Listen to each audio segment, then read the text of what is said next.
Welcome to the Grammar Tips and Tricks series. Hi, my name is Kurt Wilson. I'm a writing tutor. Today we're going to look at apostrophes. There's a couple of uses for apostrophes. For one thing, they're essential to form contractions, but I guess most of you are going to know how to do that already, and we'll only spend a second or two on that. We're going to look at something that's more important. Apostrophes are used to show who owns what, and that's where it becomes tricky. Now, as I mentioned, apostrophes are used to make contractions. We know these words like don't, can't, it's.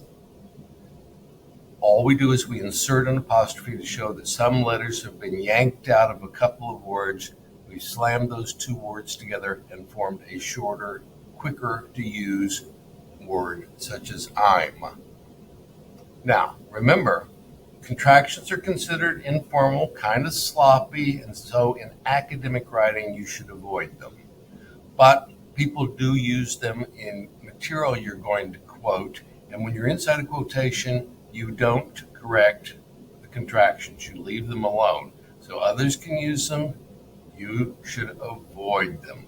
But again, most of us are familiar with writing contractions. I'm not worried about that. What I'm worried about is that you understand how to form possessives. That becomes problematic. And why is that? It's because of that little devil called the letter S. We use S in a lot of ways, and one of the ways we do it is we put S onto words to show that they are plural words. Dogs, if you got two dogs, it's not dog. You can own 3 cars. The S means there's more than one. Very straightforward.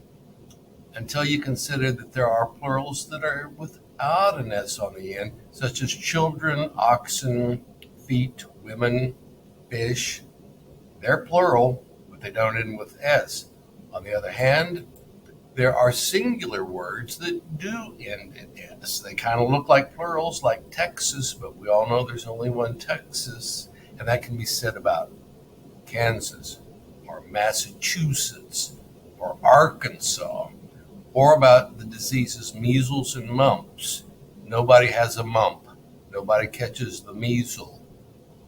With an S on the end, they're singular, and many given names are also ending in S, although there's only one guy named Ross or one guy named Thomas.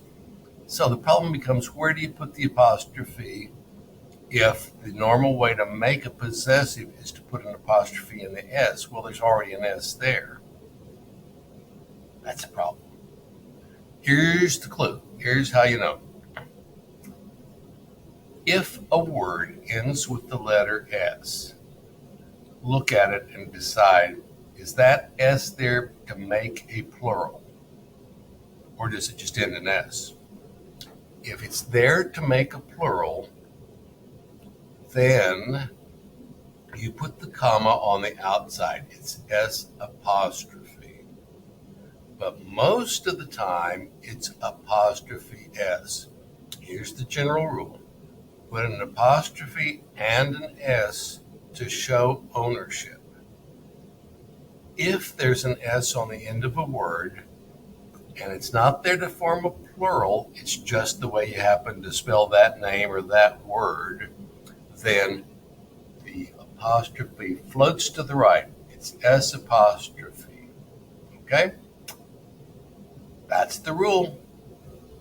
Good luck using apostrophes. I'll see you next time with more punctuation definitions.